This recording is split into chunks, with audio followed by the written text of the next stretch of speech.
Thank you, Uncle Michael. Good morning, everybody. How is everybody today? Everybody's good or not so good? You can give a thumb up, guys. Give a thumb up. Thumbs up would be good if yeah. Like I do. Let's see. There we go. There's some thumbs up. Nice. Now, where is he? He jumped around on my screen. Now I don't see him. Oh, there he is. I want to know if that's Caden's car behind him. Caden, is that really your car? That's no? Oh, I thought maybe you were driving that and you took a picture of yourself. No. Okay. Is that your dream car? Not really. Not really. You just like it. I like the colors on it. It's very nice. Sorry, it just caught my attention there. So welcome, everybody. Yes, let's see. There's a lot of people still with no cameras on. Now, let me tell you, why do we want to have cameras on? I know some of us don't like the way we look on camera. We'd rather just kind of blend. We don't want to be seen. But if you're not seen, you're probably not going to be heard. That's the unfortunate reality of things. So just like if we were in a classroom right now, and I'd be able to see everybody, it's the same principle here, even though we're online. So I would ask if you can. Now, some people don't have the technology, but if you can, turn your camera on so that I can see you. And yes, if you want to do a virtual background that shows me a little bit about your personalities, then go ahead and do that too. I'm okay with that for today's class. So welcome.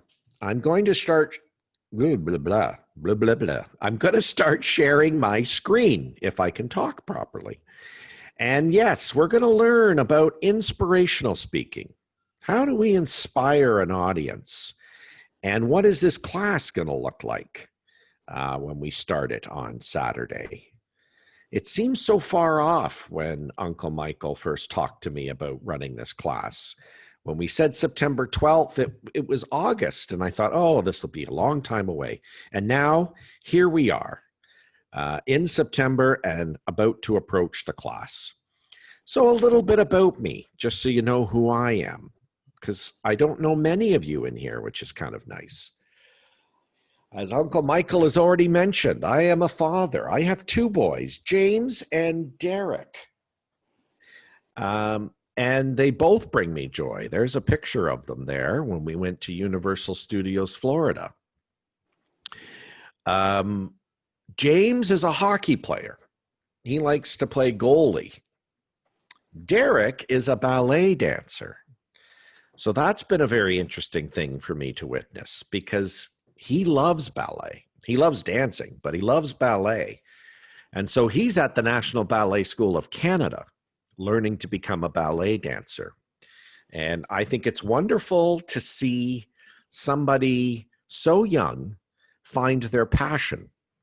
And when we talk about inspiration, that's the neat thing or the cool thing about inspiring somebody is as a youth, you can inspire older people. Derek inspired me to pursue my passion, which is E3 Toronto. Start this business up. Start teaching teaching skills of public speaking to the youth. So any age can inspire any other age, which is really cool about inspirational speaking. I've worked for Starbucks, believe it or not. So I can make a mean latte. I can make frappuccinos. I can handle an espresso machine and all the other crazy things that go on at a Starbucks. I really enjoyed working for Starbucks. Now, many of you may not know what a Toastmaster is. A Toastmaster Toastmasters is an organization where you can go and learn how to become a better public speaker. And I've been doing that since 2012, which may be longer than some of you have been born. I don't know. Maybe we have some younger people in here. But in the 8 years that I have been there, I have delivered over 100 speeches. And I love helping others. Absolutely love helping others. And so that's why I love doing what I'm doing here with E3 Toronto. So today's class, we're going to just talk a little bit about, speech components when you're trying to inspire an audience, because it looks a little different. If I'm doing a presentation on, let's see, what could I be doing a presentation on? Pioneer life in Canada in the 1800s. That's just a presentation. But if I'm doing something about how we should be not using plastics anymore, now I'm trying to inspire you. I'm trying to get you to change your behavior. I'm trying to get you to look at something a little differently.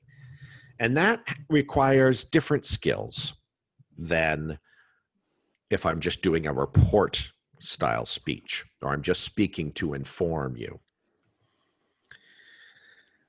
So let me ask you this question. When you're writing an inspirational speech, who are you writing the speech for? Is it for you? Is it for the audience? You always think about the audience when you're writing a speech. You have to think of the audience. Because if your audience doesn't understand what you're saying or doesn't agree with what you're saying, then you're going to get in trouble and people are not going to want to be inspired by you. So it's important when you're writing a speech to be thinking of the audience, not of yourself. Think of the audience. What are they wanting to speak about? And the exciting thing about this class is the finale, which will take place in December. The students in the class are going to present in a showcase event to an audience. That's what it's all going to lead up to. So you're going to be able to spread your message. Who here is familiar with TED Talks? Who's watched a TED Talks? Lucy has. Sarah maybe. No, Sarah's doing this. Caden has. Nice. Justin. Has Justin watched a TED Talks? No. Okay, Justin hasn't watched a TED Talks. The TED Talks slogan is ideas worth spreading. And what we're going to do in this class is we're going to inspire people to take our ideas and do something with them. So it's going to be a very inspiring class, and it's going to be very rewarding for you because you're going to be able to spread your message and get people to maybe do something that they didn't think they could do or want to do. Now, to do that, you need to build rapport with the audience. Does anyone know what the word rapport means? Does anybody know? Bonus marks if you do. Administrator is saying no. Rapport is getting in sync, getting aligned with another person, or with, in this case, an audience. And it's very important that rapport is established. The audience has to feel connected to you. If you go up and just start talking to them and talking at them, the audience is probably going to stop listening because they're going to feel like you're lecturing them.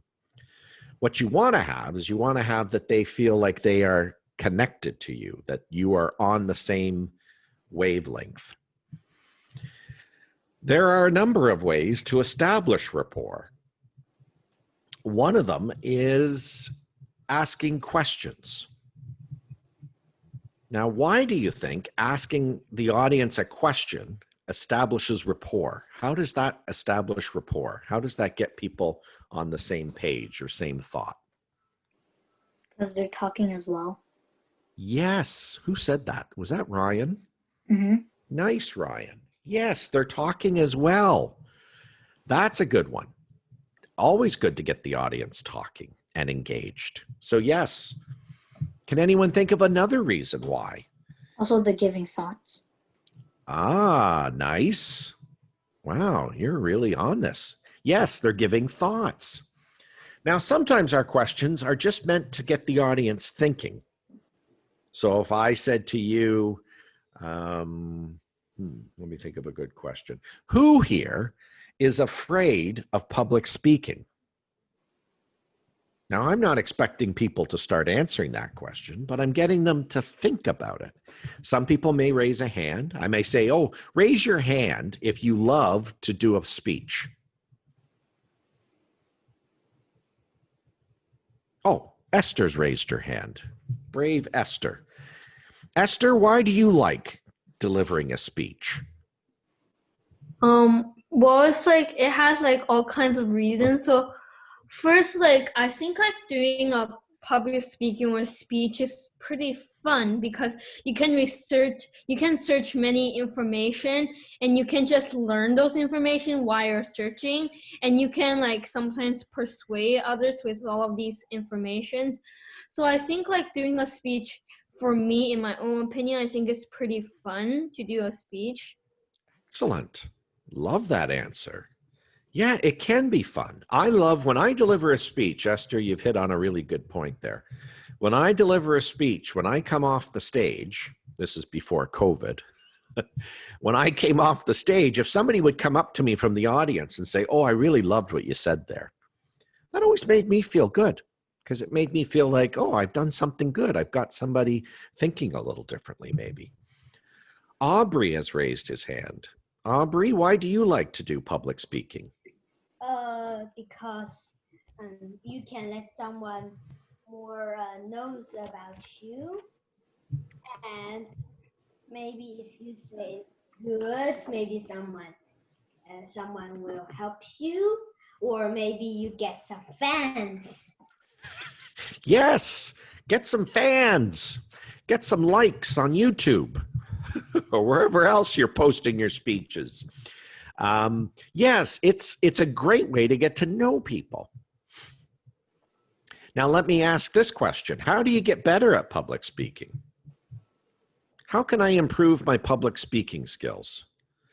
Let's hear from somebody who hasn't said something yet first. Then I'm going to go to Ryan because Ryan's all over these questions. Let me ask Lyra, if I'm pronouncing it right. I hope I am. Or is it Leah? How do I pronounce your name? Laria. I'm sorry, Laria. How do you get better at public speaking? What can you do to get better at it? It's kind of a tough question, isn't it? Yeah, it is kind of a tough question. Let's see. Oh, Esther's got her hand up. Okay, let's go to Esther. And then I see Aubrey and Ryan also have a response here. Let's go to Esther first. Esther, how can you get better at public speaking if you're trying to get better at something? So for public speaking, I think you should read more non-fiction books. So that will like improve your reading and information stuff. So like if you read fiction all the time, although I like fiction more than nonfiction, like you won't improve any like information. You won't know any information. You will just know like cartoon characters and stuff. So basically read more books. I love that. Knowledge is key. You got to have some knowledge to share. And you only get that by reading. You're absolutely right. Reading books is a great way to become a better public speaker. Aubrey had his hand up, and then I'm going to go to Justin. Aubrey, what were you thinking? How do you get to be better at public speaking, Aubrey? You can find a vocabulary book and read it, and you will know many vocabulary. And if you want to say like a paragraph, you don't need to say the same word. You can use like happy and glad, not just like too happy. Nice. Word choice, knowing your words, your grammar, so important. If I go up and I say something like, hey, this is a really gooder class today. People are going to say, what? Gooder? That's not a word. What do you mean gooder? That sentence doesn't even make sense. And the chances that people are going to listen to you after you say something incorrect like that are gone. And then if you keep repeating a word, oh, this class is great. Ryan, you're great. Matthew, you are absolutely great. Justin, great. If everything's great, people will start to think, what is he talking about? Why is everything great?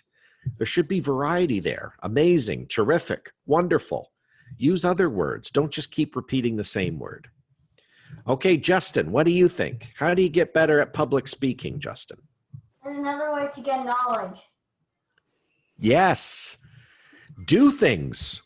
Don't just videos on YouTube. Some kids, I give homework and I have to tell them not to tell their parents because the homework is go watch some videos. You're absolutely right, Justin. Watching something is good. Doing something even better. If I'm going to do a speech about rock climbing and then somebody in the audience says, oh, Steve, when did you rock climb last? And I say, oh, I haven't rock climbed. The audience is going to think, well, why are you speaking about something you haven't done? So experience, just doing something is a great way to improve. The number one way to improve your public speaking skills is to do it. You got to do public speaking. So you gotta communicate with other people. Yes. You got to find Talking to teacher. Perfect. I love that, Ryan. Talk to your teachers. Now, I don't know, maybe your family is different from my family. When I sit with my boys at the dinner table, I have to admit, I give them very boring questions because I'll say, how was your day today? And they will say, what do you think they Fine. say? Yes. I'm fine. It's fine. I'm fine. It's good. Oh, what was good about it? Oh, I did stuff. So expand on your answers when you have a chance to, so that you can speak a little bit more. And then find opportunities to actually do speaking. That's why this class will be so great. For those lucky ones that join, you're going to get lots of practice. And that's how you get better at things. When I started at Toastmasters, I should have played my first speech. When I started at Toastmasters, I was a very different speaker than I am today. The only thing that's changed, I've practiced. I've continued to do it. That's how you get better at something. It would be like me saying, let's see, Matthew, do you play any musical instruments? I play the violin. Okay. Can you please go to a piano and play us Mozart's concerto, please, on the piano? No, Matthew can't do that. He has to learn. He has to try and practice before he can do that. Now, maybe I could tell him to play something for us on the violin. I don't know how long he's been doing violin. How long have you been doing violin, Matthew? 7 years. Wow. You obviously like this instrument. Yeah. What do you love about violin? Sounds really nice. And Yes. There's nothing more soothing than a violin that's played just at the right. It's lovely. So, yeah, I could go to Matthew and say, oh, play me something on your violin. And I'm sure after 7 years, Matthew could. But if I went up to him in his first week and said, play me a song, Matthew, he's not going to be able to. He has to practice. He has to learn how to do things. And that's the challenge here, is that most people, if I was to go up to most people on the street and I say to them, hey, would you like to do a speech today?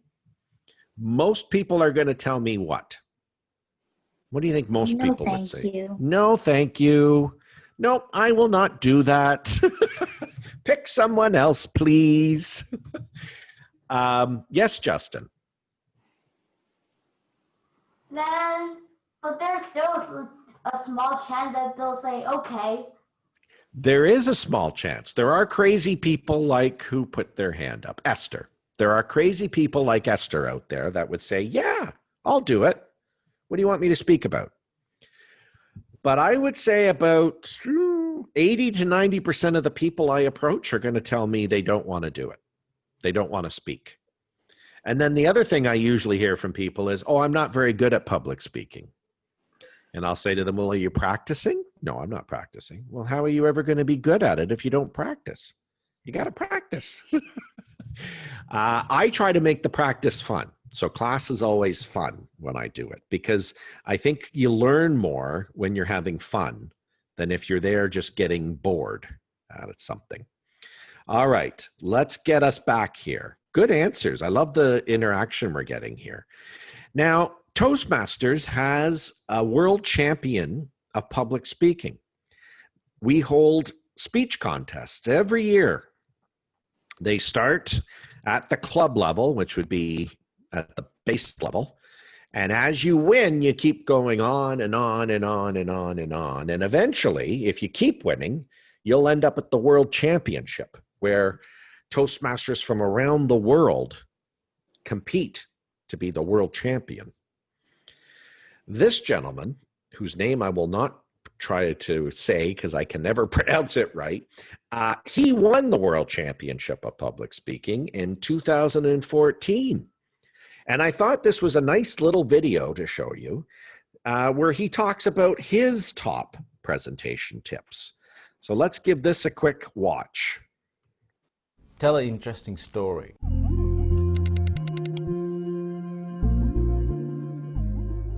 I think if you want to take your speaking game to the next level, one of the most important things that you need to have is have a very concise message that the audience can remember as well as recall. If you can't write your message in less than 10 words, there is no speech. Secondly, have an attention-grabbing opening. Now, when you go in public and you speak today, the audience, they've got a very low attention span. So you got to grab their attention. Now, back in the day, the onus of giving the attention to the speaker was on the audience, but today, that responsibility is on the speaker. So have a bang of an opening so that you can really grab the audience's attention. One of the things that you can really do is tell an interesting story, use an anecdote, or ask a rhetorical question that really grabs their attention. Or you could frame a problem that you think is relevant to the audience in the form of a story so that the audience knows as to why they should listen to your speech. In that first 45 seconds, framing the central problem is something that a lot of great speakers do. So if you could frame that problem that you think is relevant to the audience in a really creative way, now you got the audience's attention. Number 3, end it in a high. A lot of speakers, what they do is they end their speech in a low, like when they plateau out. But really great speakers, they end it on a high. So as soon as you're peaking, you gotta stop. Have a cold stop to your speech. And people remember that because you leave them wanting more. And those are my top 3 tips. So there you go. Top 3 tips from a world champion of public speaking. And he's right. All 3 tips are good ones. Grab the attention. Have a concise message. You don't want it to be so convoluted. It takes too long for the audience to understand what you're talking about. And finally, end on a high. Some speakers don't know when to end. And that becomes a problem. So here are some things we just kind of talked. He talks a lot about sharing his story, sharing a story. I find, unfortunately, with youth, with younger population, people tend to think they don't have any stories to share, but you do. You may just have to look a little harder to find them, but you've got them. And it's very inspiring when we can find your story, because then when you share it, the speech is even more powerful. All right, so here is an example of a TED Talk. I found this speech online. And let me see, before I start it, let me just ask this question, and I want to make sure I see everybody. Who here can tell me what is an introvert? Does anyone know introvert, that word? Ryan's looking puzzled. Oh, Lucy has a hand up. Okay, Lucy, what's an introvert? It's like someone who doesn't like interacting with many other people. Yes. Yes. They are people that would prefer to be alone. They don't mind being out at parties and doing other things, but they really get their energy kind of being alone in their thoughts. They are often told they're shy. when in reality, they're not really shy. They just prefer to be introspective. They like to look inwards. Now, there's also extroverts. Extroverts are loud, proud. They love being out in a party and in a crowd. They love to talk. The more they can talk, the better they are. They just love to talk. So based on those two examples, who here thinks they are an introvert? They would rather just be alone in their thoughts. They prefer to be in a quiet space than in a loud space. Okay, I'm getting a few hands up. Who here thinks they're an extrovert? They love to talk. Oh, Sarah and Jerry have put their hands up. Now, Caden didn't vote. Caden, what do you think? Oh, I couldn't see it. Oh, you're extroverted. Okay. And what about Esther? I couldn't see her through Batman. No one thinks it's Batman. They just think it's like a random black person. No one even noticed I like Batman. Oh my god. Oh, well, I So noticed. I kind of like speaking out loud because I think sharing my feelings can let others understand more about me, I think. Nice. Very nice. Now, Sarah, what do you like about, or sorry, why do you think you're an extrovert? I guess I just like talking. You Why like not? to talk. Do you like to do speeches?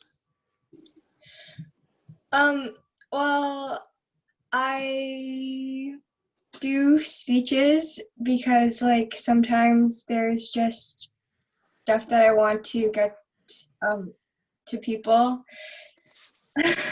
Like I guess like when I want to deliver some things like world problems that people need to stay aware of and stuff. So, yeah.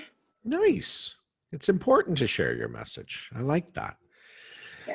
Okay. So we're going to now that you've heard my kind of rudimentary definition of introvert and extrovert, I'm going to play this speech for you because she's trying to inspire the audience here. Her topic is, or her title is, Being an Introvert is a Good Thing. And this is from Crystal, and it's from a TEDx talk. So let's give this a listen. And then after we listen to it, I'm going to ask you some questions about the speech.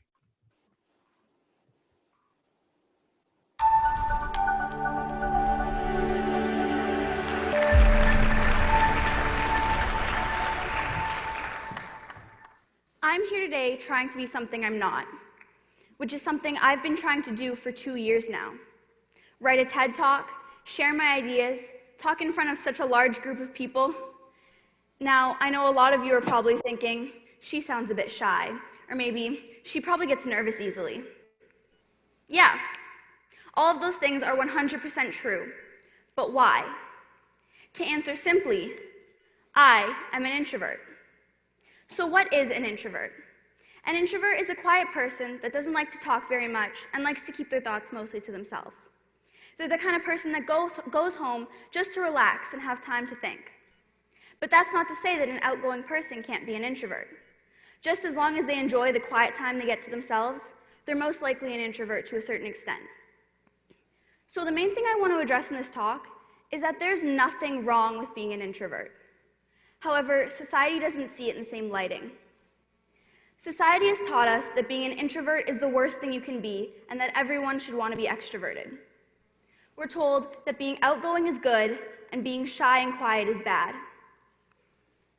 We're told in elementary school we have to raise our hands, participate in class, or we lose marks. Every year at parent-teacher interviews, my parents would hear the same thing. Your daughter is very shy. She needs to learn to speak up more. I was told to share my voice whenever possible. As an introvert, those are some very hard standards to achieve. This is why I joined the TED Club 2 years ago, to prove to not only myself, but to everyone, that I wasn't shy. I could write a talk just like everyone else is doing it. No big deal. Slight problem, I never wrote a talk. I couldn't come up with a topic I was truly passionate about that I felt like I wanted to share with the world.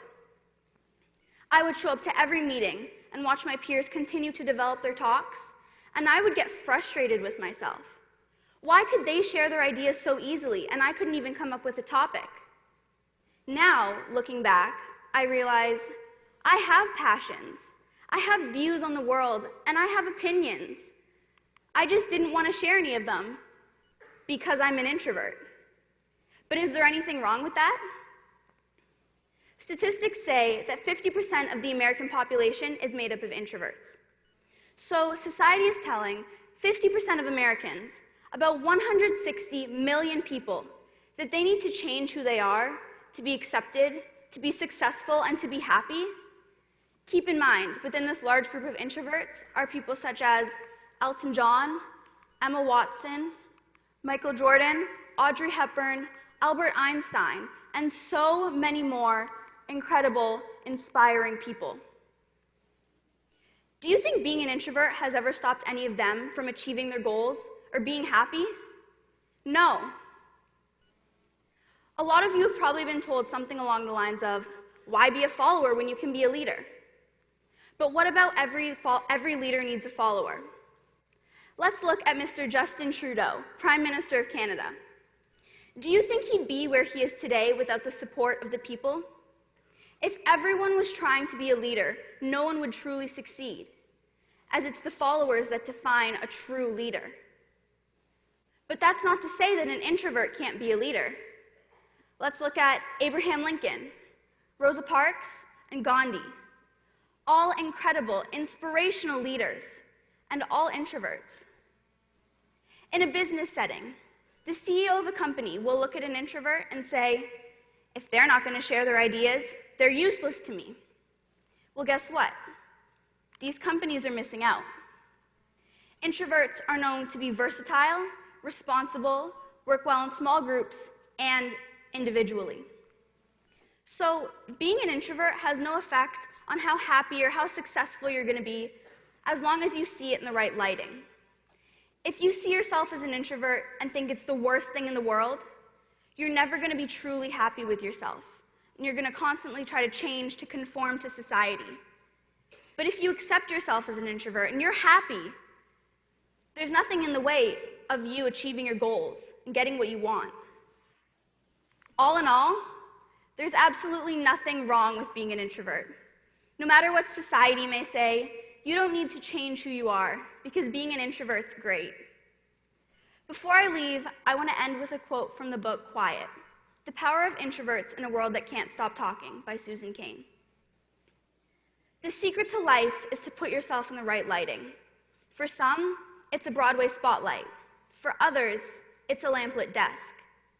So, the next time you see that quiet kid in the back of the class, doesn't participate very much, I want you to think, I wonder what great things they're going to come up with next.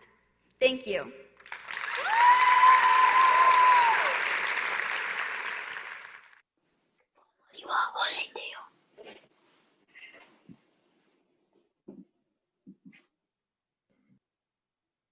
Wait, there we go.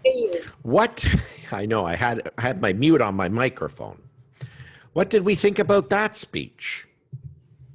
Good. Good. Very good. Okay, let's hear from Esther. She had a hand up.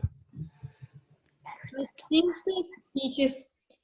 the speech is like 100% a persuasive speech, because like it almost like persuades me to when I heard this speech, when I started, I think like, oh, like she's just like not my kind. Why should I listen to this speech? But like I just forced myself to finish listening to this speech, and I saw like, oh, she got a lot of good points. She did have a lot of good points as she went, and it does cause you to. It caused me to think of people differently. Caden, what did you think? I don't have any ideas. You don't have any ideas. Did you like the speech? Well, yeah. Yeah. Okay, that's good, because you said you were extroverted, so that's interesting. Let's go to Ryan. He said he was introverted. Ryan, Yeah. did you like this speech? Yeah, because it reminds me of some of my friends too. Some of my friends are even more introverted than me. Right. And could you relate to the one part that I thought was pretty powerful was when she said her parents had been told by teachers that she needs to speak up more. Is that something you could relate to? Mm-hmm. Yeah. It's tough sometimes because people think, oh, he's shy. Well, he's not shy. It's just that they're introverted. They don't tend to speak as much. Let's hear from Sarah again. Sarah, what did you think of the speech? I think really reminded me of who I was before. Ah. Because I used to be super shy, sorry. Yeah, no, that's good. I've heard, now I don't know if this is scientific or not, I have heard that you experience life as introvert, then as you develop and grow, you become extrovert, and then when you get into your 20s, that's when you really find out who you are. I don't know if that's true or not, but that's what I have heard. So yes, you're right. Sometimes we can relate to, oh yeah, I used to be shy like her. I used to have trouble putting my hand up in class. Now I have no problems doing that. Now I'm sorry, because the person's name is administrator. I don't think it is administrator. But administrator, what did you think of the speech? Can you unmute and tell me what you liked about it? What did you like about how she delivered the speech? Or let me ask you this, did you like her slides? What about her slides did you like? Okay, I'll come back to you maybe. You can tell me what you thought of her slides. Let's see, let's call on someone else. Claire, I haven't heard from Claire today. Claire, what did you think of that speech? Okay, I think I caught some of that. I'm sorry, but it might be my headphones. I don't know. But yes, she did speak clearly and loudly for that speech. Okay, and I like that somebody, who said that? Somebody said they've changed their mind. Oh, Esther. Esther said it was very persuasive. Yeah, I thought it was a persuasive speech as well. Okay, I've got a challenge here for the audience now. We're almost at the end of the class, and I thought it would be a good idea to give you guys a platform to speak your messages, speak what you're passionate about. We can do this two ways. I can either, let's see, I don't know what the group's going to want. I can either ask the question and see if somebody's willing to answer it, or I can pick somebody, ask them the question, and they have to answer it. I don't know what we would like here. Esther's got a hand up. Go ahead, Esther. Would you like a question? I just didn't really hear what you said. Oh, I'm sorry. I'm trying to think of two different ways of doing this. I could either ask the group the question and then somebody says, oh, I'd like to answer that. Maybe we'll try that because there's so many of us. I don't want to exclude anybody. Okay, here's the first question. I want you to think about it and then tell me what you would say is the answer to this. Put up your hand if you want to share it with the group.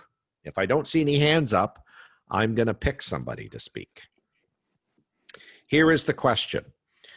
What do you think is the biggest challenge facing kids today? What do you think is the biggest challenge facing kids today? Interesting question here. Oh, I got quite a few hands up. Okay, I'm going to go in order of what I saw. So I saw Justin put his hand up first. Then it's going to go to Esther, then Charles, then Claire. Okay, Justin, what do you think is the biggest challenge facing kids today? Sometimes parents don't let kids watch on computers and stuff, and TV and stuff, electronics. And that limits you. Yeah. Interesting.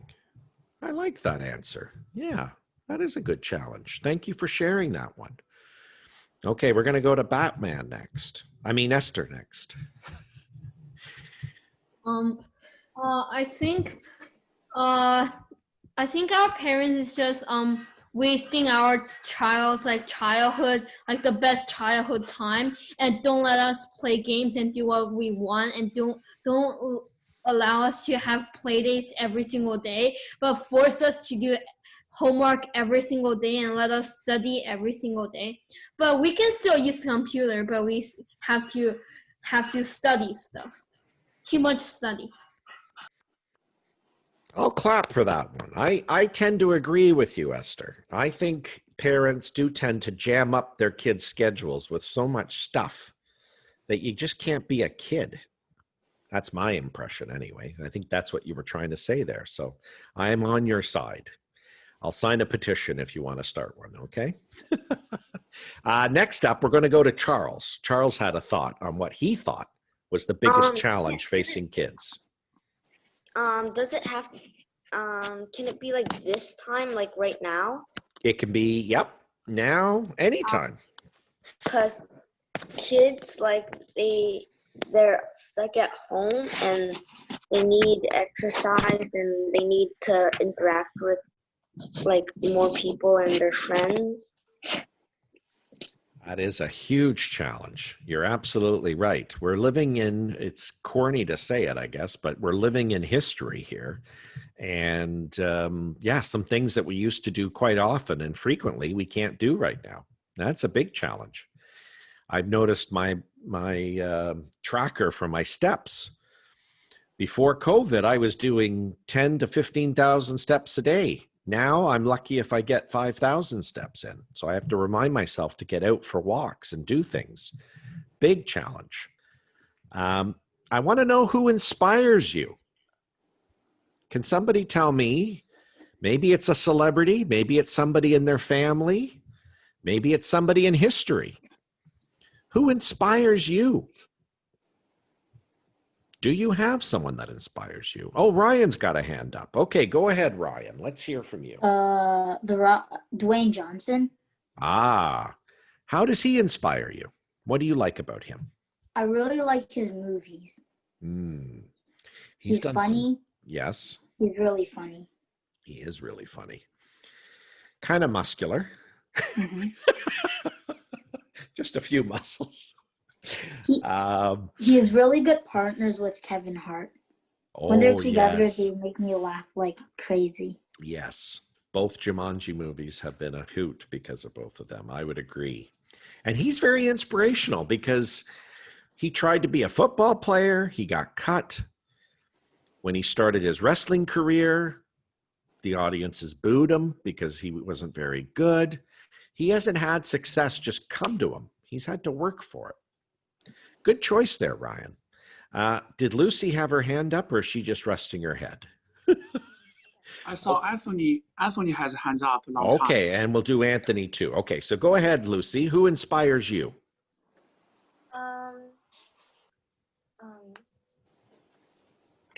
Wait, forgot her name. Oh no, a singer, an actress. You know the 16-year-old activist? Oh, you talking Greta for climate change? I can't believe I forgot her name. Oh my God. Okay. And how does she inspire you? Well, because she let her passion drive her and she didn't care what other people thought, because in the beginning nobody supported her, but she kept on going, and then and now everyone knows her. Everyone knows her by her first name only. You just say Greta and people know her. I can't, Thunberg or something is her last name. Greta Thunberg. Yes. But yeah, no, an amazing story there. And yes, so young to have the world stage. It's incredible. Okay, Anthony, who inspires you, Anthony? The person who inspires me is my dad, because he inspires me to be more confident because he started his own business 2 years ago. Nice. Very nice. What business does he do? Mentors. Ah, look at that. Nicely done. Yes, it is inspiring to see what parents are doing. They can inspire. And I know Uncle Michael will be touched by that thinking. So thank you. Yeah, right. I have tears in my eyes. Thank you. That's great. That's Thank great. you, Anthony. Yeah, that's so nice. Okay, we got a few more hands up. We're going to go to a few more people here. Let's go to Justin next.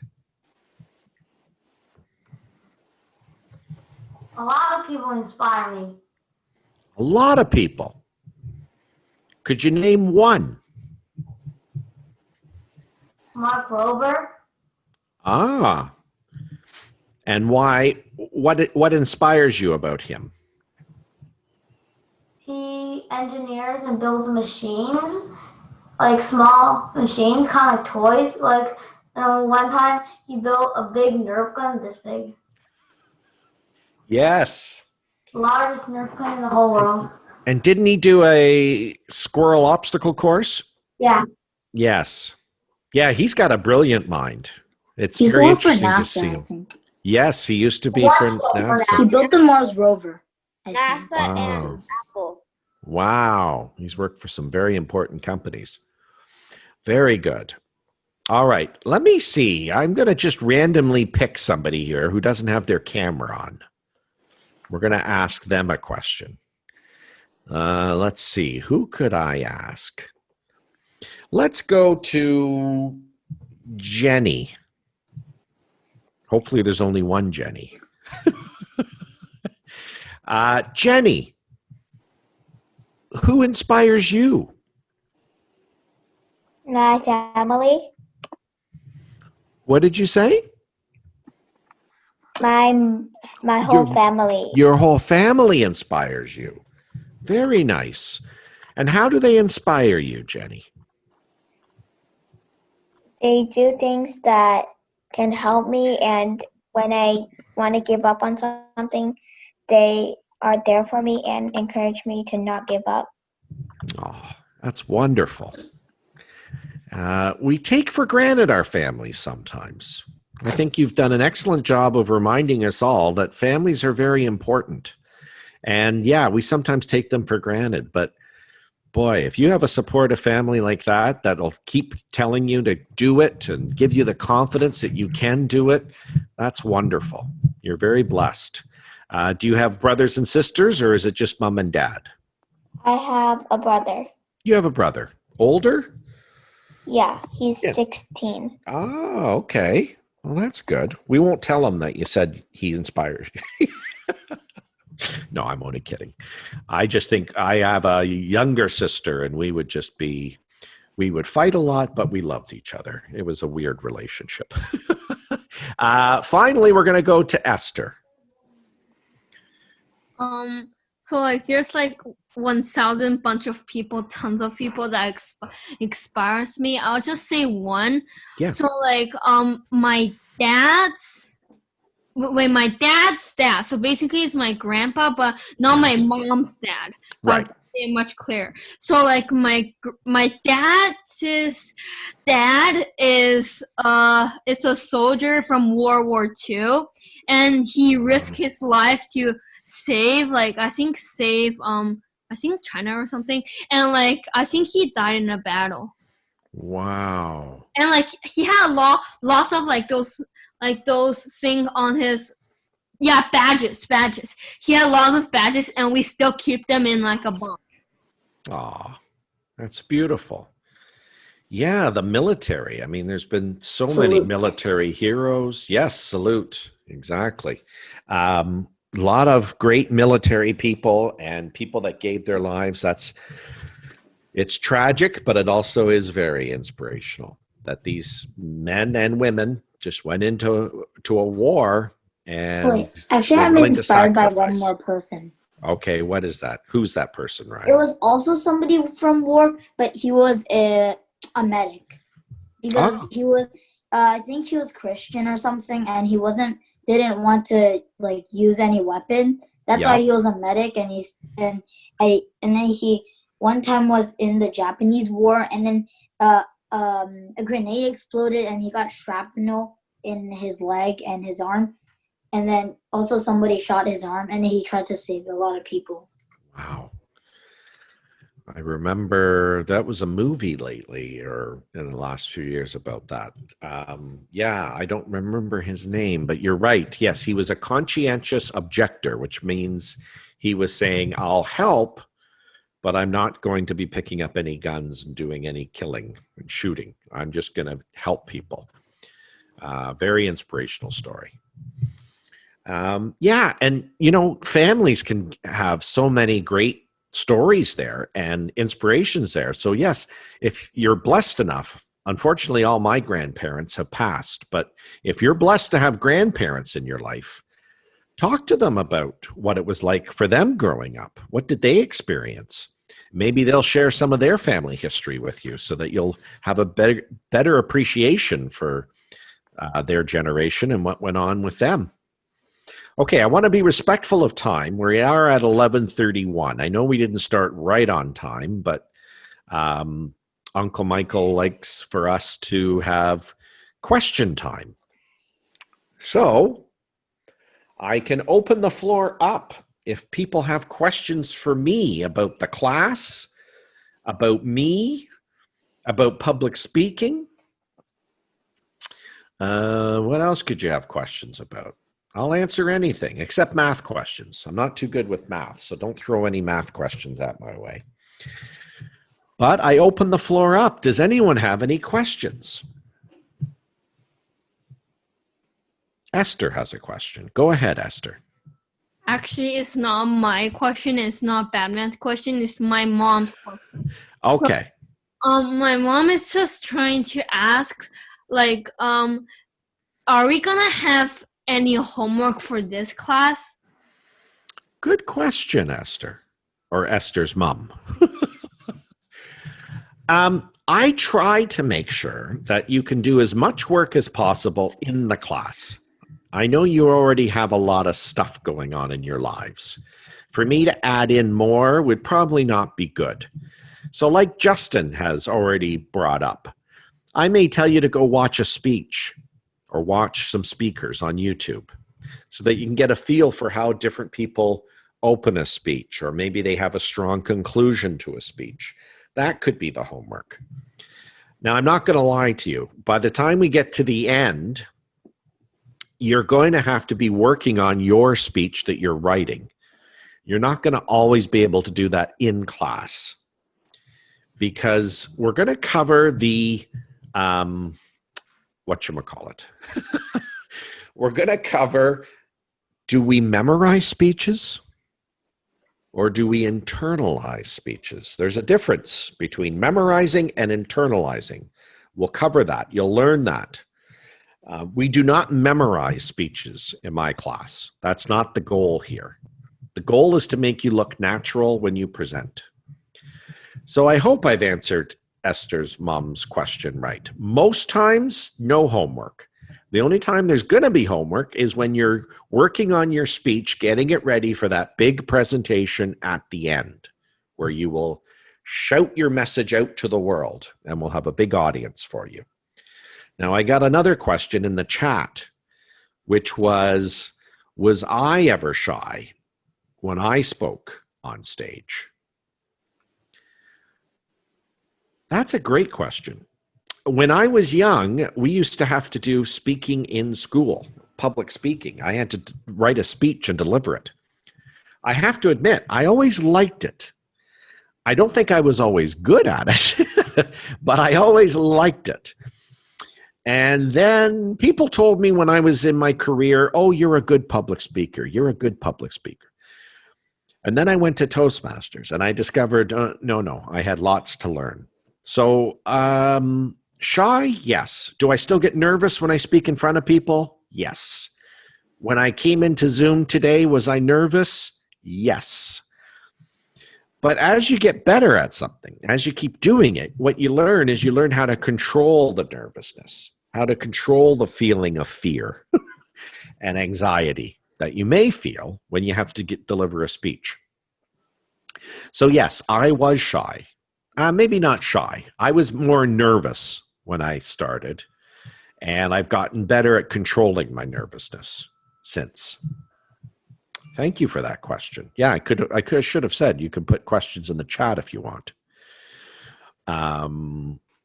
Any other questions from anybody here?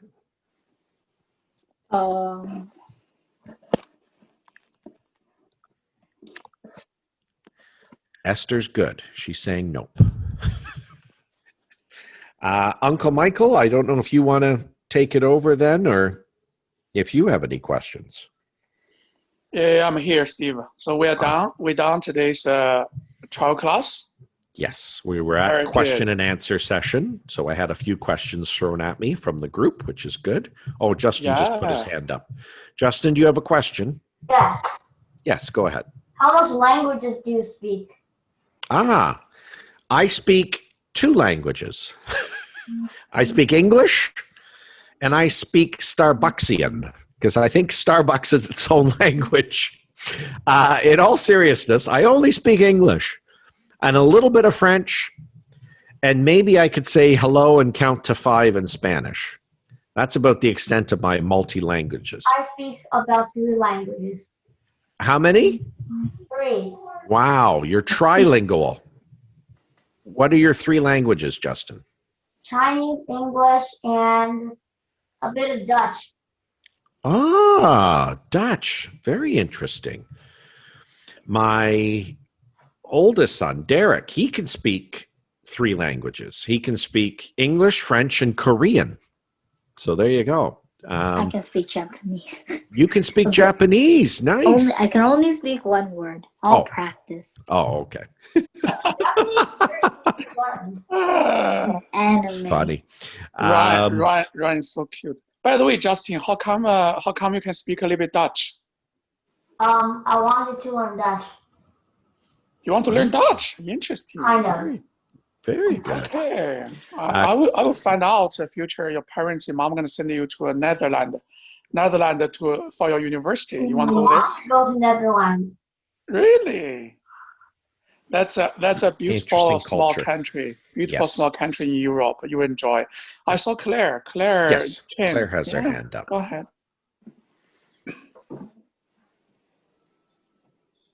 Oh. Sorry, your microphone, Claire. You can turn on the volume. Turn on the volume of microphone. We cannot hear you. Yeah. Poor Claire. She's had trouble with her microphone today. Today? Really? Yeah, she said a few times. You can put something in the chat if you have a question, Claire. Claire, next time if you register the class, Claire, definitely test your microphone setting on the computer, okay? You're using a desktop, right? Desktop? Looks like there's a setting in the microphone. You have to turn on and the volume up. But next time, that's fine. I believe she's chatting. She's writing or something to you. Yes. Where do I originate from? Interesting question. I was born. Wouldn't that surprise everyone? I was born in China. No, I was born in Toronto. Toronto is my home. I was born in Toronto, downtown Toronto. Then I moved to Scarborough. Then I came to Mississauga, where I currently live. I was born in Mississauga. KFC. You were born in KFC. Oh, that's it. Who born in KFC? I was born in Ryan. Starbucks. Someone was born in Starbucks. I think we're getting silly answers now. This would be a good group to have in this class, because the other thing I didn't share with you guys, humor is a great way to establish rapport with an audience. Telling some jokes is a wonderful way to get people on your side and to get them to buy into what you're saying. So I love that there's some humor in this class. Very good. So yes, McDonald's and Starbucks. I was actually born from a chicken. That's why I was born in KFC. You what, right? Oh, what did you Ryan, say, you're Ryan? too funny. A chicken gave birth to me. That's why I was born in KFC. Oh no! Stop that! your mom gave birth to you. Oh my goodness! Right, Justin has his hand up again. Okay, go ahead. A joke for Justin. You got what? A joke for us? A joke for you. Okay. Why don't famous hockey players never get hot? Never get too hot or too warm or something? You know why? No, I don't. Because they have a lot of fans. Who's that? Who has lots of fans? That's just Justin said, do you know why hockey players never get too hot? Because they have lots of fans. My God, and then not only hockey, soccer, NBA, basketball, everybody. Yeah, you could use it for any never sport. Get hot. Yeah. Holy, you guys are very creative and fun guys. But I'm a really big fan. You know, It's at the end of big. class, guys. It actually blows pretty well. I Okay. have a question. Okay, guys, I think you guys really enjoy and really want to know Teacher Steve more, and you guys are a fun group. And let's go with the last two questions, okay? Then we're gonna end today's. Go ahead. Who's the question? Esther has a question. So it counts as a question. So like how many steps do you need to put a giraffe into a refrigerator? It's true. I don't know. How many steps do you need? So you open the refrigerator door and then you put the giraffe in and you close the door. Okay, how much step do you need to put a zebra in the refrigerator? 3. 3. No, 4. You open the refrigerator, you took the giraffe out, and you put the zebra in, and you close the refrigerator door. I know the answer. Very good. Very I good. think you guys are ready for the future humor contest or something. Yeah. Right? That'd be fun. I'd have to do a humor class. Yeah. Okay, I saw Charles Bien. Okay, last question, Okay. Charles. Go. Okay, go ahead, Tell a Charles. joke. Tell a joke. What grade do you have to be to join this class? Very good question. Very good. Charles is a serious guy, ready to join the class. Yes. Yeah, good boy. Let's Uncle Michael's job at the end of every single public trial class. Good question. So the requirement for this class is a grade 5 and older. Grade 5 or older. So basically, if you are 11 years or older, you're welcome. Definitely join the class. Charles, how old are you, Charles? 10. 10, that's okay. You know, if some student, for example, we do have some students from Teacher Steven for a few sessions for many months already. If you already learned, some parents told me you are 10 or 11, maybe younger, but you do learn public speaking from somewhere else for a long time. Your skill sets, right? Right, Steven? Yes. Like Charles, Esther, some of you guys, I don't know the exact age. If you're very confident talking in public, have a strong discipline, and lots of kids people, some students that are only 10 years old, but they are as mature as a teenager, 13 or 14, right? Mature thoughts, right? Mature words come out from mouth, those type of things. And definitely you can give a try. We welcome Charles, let your parents contact Uncle Michael for mentors. We can do a very brief assessment, right, Stephen?